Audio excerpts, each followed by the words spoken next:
Sortuk plaza hutsa topagunea deitu du heldu den otsaiak 22ko. Andoainen, imigrazioa, euskara, inklusioa, hezkuntza, sozioekonomia eta erreakzio autoritarioekin uztartuko dute. Aipagai hauetarako gainera, bidaide liburuxka argitaratu dute kultur aniztasunari buruzko gogoeta. Guzti honetaz hitz egiteko gurekin da Xabier Iraola, Sortuko herrigintza idazkaria egunon. Kaixo, egunon. Heltzear da, plaza hutsa, baina oraingoan birdefinituta izango dela iragarri duzue. Zer esan nahi du honek, aldaketak aurre ikusten dira? Bai, guk orain artean plaza hutsan, eskaintza anitza egin dugu, ez? Nolabait, hainbat gai izan ditugu mintzagai, eta egia da urtengoan, berezitasuna badela nolabait, gai bat, edo herri erronka bat, guk esan nahi dugun bezala hartu izan dugula mintzagai, eta horri nolabait, begirada ezberdinak eman nahi izan dizkiogula, ez? Eta beraz, berezitasuna hori izango da, ez? Guretzako dagoeneko herri erronka, garrantzitsuenetariko bat den jatorri eta kultura aniztasunaren inguruan arituko dela, eta horri, zuk aipatu dutako begirada anitzoetatik begiratuko diogula, ez? Horre, aipagai nagusia jatorri eta kultura aniztasuna izango da. Plaza hutsa honi zentzu honetan zer nolako helburuak jarri dizkiozue? Guk abia puntu gisa izan dugu, baieztapen bat, ez? Eta baieztapen hori da, dagoeneko jatorri eta kultura aniztasunari erreparatuta, inoizko Euskal Herriarik askotarikoena edo pluralena dela gaur egungoa, ez?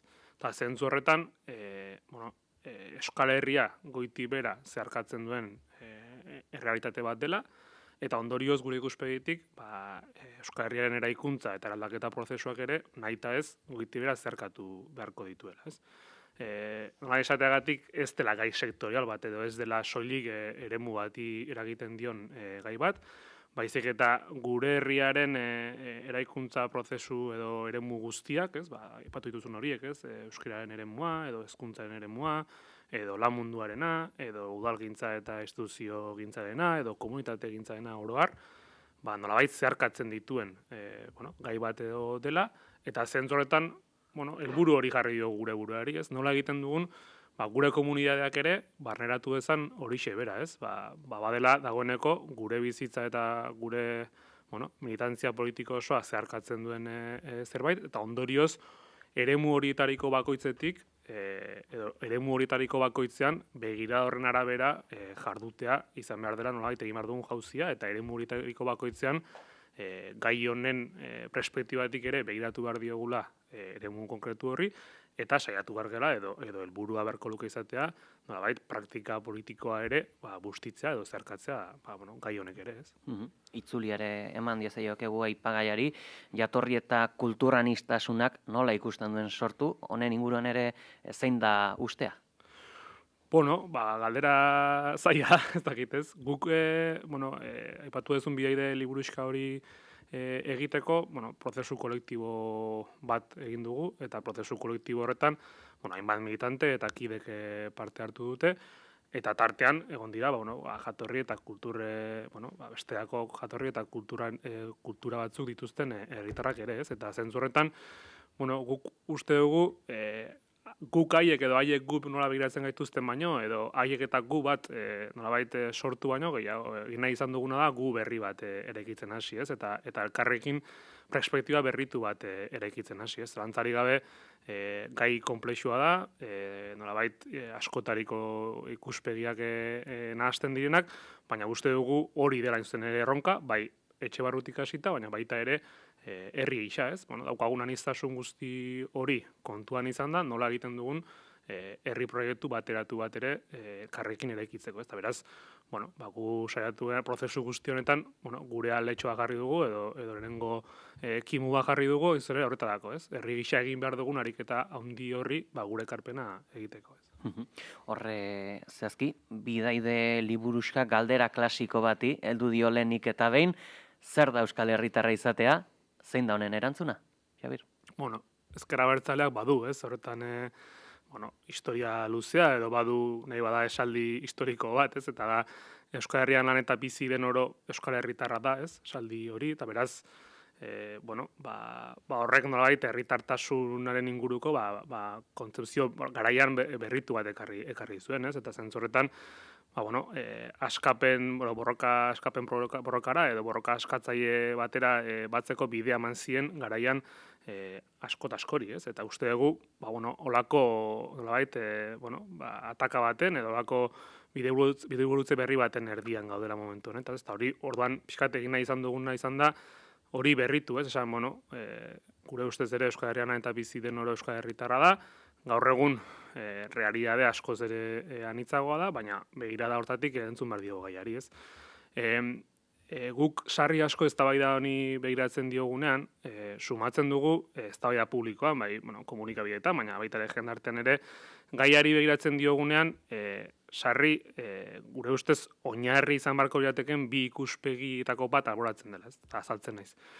Guk Euskal Herrian lan eta bizi den oro Euskal Herritarra diogunean, bi azpideia edo biltzen ditula uste dugu, ez? Bata da, Euskal Herria nazio zatitu eta ukatua da, eta desagrarazi nahi izan duten eta nahi dutena, ez? Hori da bat.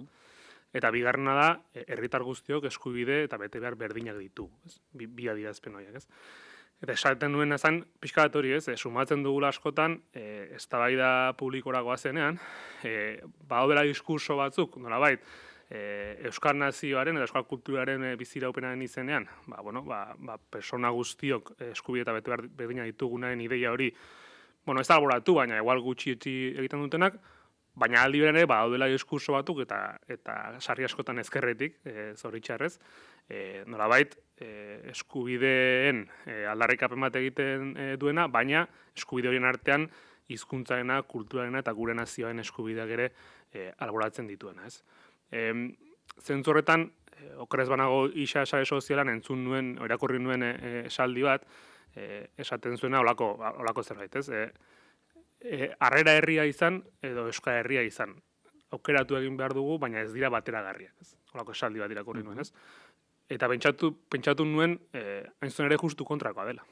Alegia, harrera herri ez bagara, ez gara sekula, edo ezinezkoa dela herri izatea, eta herri ez bagara ez gela Euskal Herria izango, ez? Eta zentzu horretan, horregatik, gu itzutzen gera ezker abertzalearen, hipotesi historikora, ez? Zaporaren bi alden hipotesi horretara, eta zentzu horretan, biak batera izan behar diela, ez? Nazio eta herri ukatu baten eskubideen nolabait aldarrikapena eta horren garapena ere gai honetan erdigunean jarri behar dugula, eta aldi berean persona guztiok eskubide eta bete behar berdinak ditugula ere izan behar dela gure printzipio gidari bat, ez. Hain zuzen, gaur egun Euskal Herriak bizi duen egoerarekin, diglosia Euskal Herri referentzien falta edo banaketa administratibarekin horre baldintzagarria da abia puntu hau jatorri anistasunari erantzun ahal izateko, zein justu hizkuntzaren baitan, akaso, frantsesa edo espainieragatikan, gurerat heltzen denak pentsa dezake ni estatu frantsesera edo eta espainiara, no, ezta?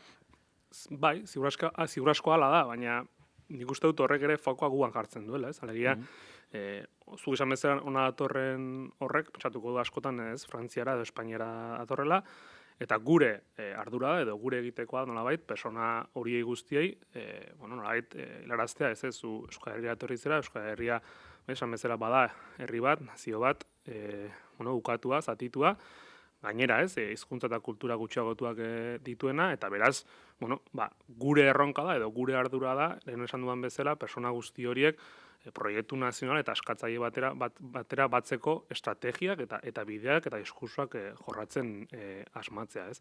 Zentzu horretan, nik uste badela baldintzagarria, ez, aipatzen zenun hori, ez, alegia, noski guk ere gai honi, beste gai guztiei bezala, begiratu behar diogu, begira hortatik, ez, alegia gu bagara estaturik ez duen nazio bat, eta beraz, gai honi begiratzerako momentuan ere, horrek baldintzapen batzuk baditu, ez? Eta zentzu horretan, guk liburuxkan aipatzen dugu, beste gauza askorekin batera, gai honetan ere, alegia migrazio politiken eta jatorri eta kulturanizasunaren kudeaketari loturik ere, burujabetza politikoa eta botere politikoa ere aldarrikatu behar ditugula herri bezala, ez? Zuzen ere, zuk aipatu bezala, esaturik gabeko nazio bat garen inean, bestela erronka izugarria den hori, edo oso konplexua den hori, are eta konplexuago, edo are eta handiago egiten duelako, ez?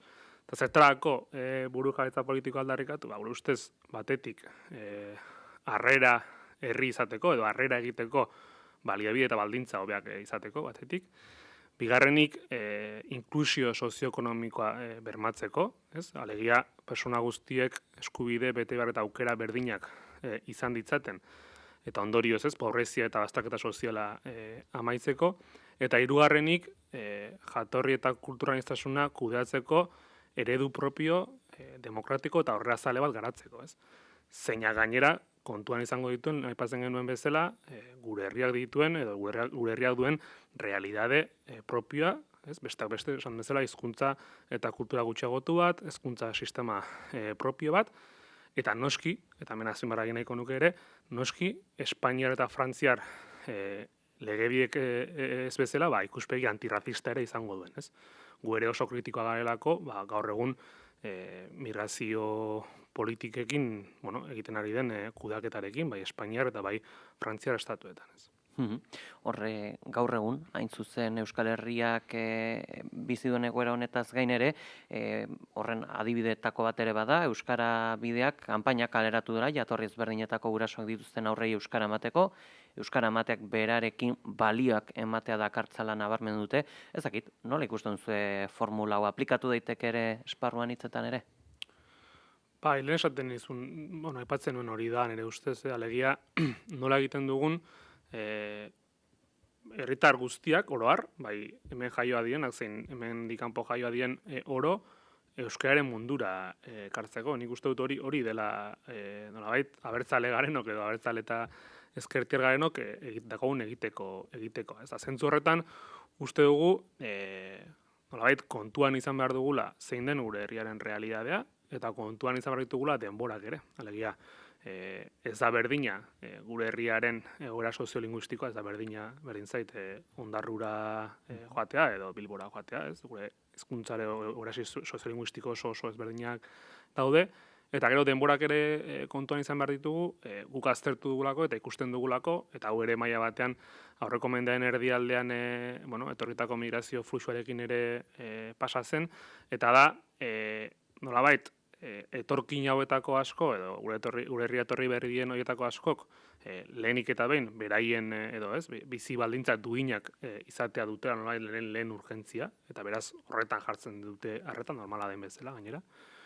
Baina badagoela joera bat, nolabait, beraien seme-alabak, edo beraien seme-alabei euskera emateko, ez? Nolabait, ez da orokorra, noski, baina badagoela joera bat, nolabait, kakotxartean, bigarren generazioko edo bigarren belaunaldiko nolabait etorkinei euskera ematekoa. Beraz, ulertzen dugu, eta guk ere partekatzen dugu, ez? Euskerak bizi duen ezin egon hori, noski ezin egon hori ezin dela, ez? Nolabait migratzaileen gain jarri, uste dugu euskeraren egoeraren erantzuleak edo nolabait gatazka maiuskulaz guk gaztelania eta frantsesa inposatu nahi duten horiekin daukagula, eta zentzu horretan, eginalak egin behar ditugula, gure herrian errutik kanpo jaio dienak, nahiz Euskal Herrian jaio dien horiek guztiak euskararen mundura erakartzeko, eta zentzu horretan martxan jartzen diren egitasmoak eta bideak, ongietorrak izango dira, zalantzari gabe. Hor, hain zuzen, baita ere jatorrian iztasunak ere, izan dezake, hemengoaren zate arrisku bat, aitakerietan erortzeko errazabe da, baina hor, bidaide txostenan ere aldarrikatu zue desera ikitzen, nolako izan behar da? Guk bidaide txostenan aipatzen dugun, nik esango nuke, ideia nagusienetariko bat bada, Euskal Herria elkarrekin bizi eta eraikitzea baldin bada gure hortzimuga, eta guk ala uste dugu, ez? Gure helburua bada Euskal Herrian bizi garen guztiok elkarrekin Euskal Herria bizi eta eraikitzea, ezinbestekoa dela gaur egun izan badiren, segregazio mota askotarikoak, ez? Batzuk isilpekoak eta bestatzuk ezain isilpekoak apurtzen saiatzea, edo horiei buelta ematen saiatzea, ez? Eta zentzu horretan, funtsezko aldagaia edo funtsezko egitekoa da gure ustez, harreman bideak eraikitzea eta zubiak eraikitzea, ez? Guk adibidez orain bidaide, Euskal Herrian zehar aurkezten aritu garenean, asko eta asko aipatzen dutena hori da, ez? Nola zerronka daukagun nolabait, elkarrekin edo ez, kulturartekotasunaren bidean artekotasun hori eraikitzeko, ez? Elkarrekin aritzea dela nolabait urgentzia bat, lehen pausu bat, ziur asko, gerora esan dudan helburu horri betetzeko, alegia Euskal Herria elkarrekin eraikitzeko, ez? Eta zentzu horretan, elkarrekin aritze horretan, gu kontziente behar dugu ezan, bueno, pixka bat, baditugula ere, nolabait privilegio batzuk, kasu batzuetan, nolabait gurera datozen persona horiekiko, nahi aipatu duan bezala, ez guztiak, baina horietadiko askok, oztopo legal, ekonomiko, humano, ugari pasa dituztelako gure herrira etortzeko, eta oraindik ere, nolabait, pobreziari eta bastaketa sozialari erreparatuta, gehien kolpatutako sektoretariko bat migrazioarena dela. Ez beraz, zalantzari gabe, aspektu batzuetan guk ere, baditu privilegio batzu zentzu horretan, eta gure helburua izan behar da, horiek ere lantzea, esan deten elkarlan edo artekotasun hori eraikitzeako momentuan, parez pareko harremanak eraikitze alderaz. Hor baita ere, beste erronketako bat ere, bada arrazakeria bera, zentzu honetan, zer nolako helburuak jarriko dituzen mai gainean. Bueno, guk hor, arrazakeriaz hitz egiterako momentuan, ikuspegi bikoitza mai gaineratu dugu, ez? Ikuste dugulako arrazakeria badela estrukturala eta badela egiturazkoa, ez? Eta instituzionala kasu askotan. Baina badagoela arrazakeria gutako bakoitzarengan ere, edo gutako bakoitzak ere, norbanako edo individual gisa, badaukagula edo guk zerkatzen gaituela arrazakeria horrek, ez? Orduan, zentzu horretan uste dugu bi horiek jorratu edo bi horiek deseraiki edo landu behar direla, ez? Batetik, zalantzari gabe, funtsezkoa izango da, arrazakeria estruktural hori, ez? Legeak zerkatzen dituenak eta beste albeste deseraikitzea, eta aldi berean, gutako bakoitzak edo persona bakoitzak, herritar bakoitzak ere egin beharra daukala ariketa hori, ez? Nolabait, bere, ikuspegi arrazakeriak edo, ez? Ikuspegi arrazista horiek ere, lantzeko joera izan behar dugula, ez? Zentzotan, guk pixka bat liburuiskan hori plantatu nahi izan dugu, ez? Bi begirada horietan eragin beharra. Bukatzeko, gogora ekarriko dugu helduden plaza hutsa otsailak 22an Andoainen izango dela, jakin nahi dugu ere, zeintzuk izango dira hizlariak eta nola egongo da antolatua saioa. Bueno, lehen aipatu dugun bezala, gai nagusi bezala jatorri eta kulturalizazuna izango dugu, eta 5 begirada ezberdin, edo 5 gai, edo 5 eremu ezberdin landuko ditugu. Batetik euskera, bestetik hezkuntza, sozioekonomia, inklusioa eta erreakzio autoritarioa. Eta hizlari guztiak esaten ze joko luke, 15 bat edo 16 bat hizlari izango ditugulako, baina aipatzeko igual, aipamen merezi du Marta Domenech, Kataluniatik etorriko zaigulako, bertako hezkuntza proiektu bat nolabait aurkeztera, eta horregatik azpimarra merezi du, eta gero uste dugu azpimarra merezi duela helburuak berak, alegia helburua plaza hutsa honetan badelako, marko orokor bat edo proposamen orokor bat edo begirada orokor bat jarri dugu bidaiderekin, ez? Liburuxka horretan badago, begirada orokor bat, eta plaza hutsan salto txiki bat edo urrats bat gehiago eman nahi izan dugu, ez? Eta urrats hori da, nolabait, egitasmo eta proiektu zehatzen inguruan hitz egiteko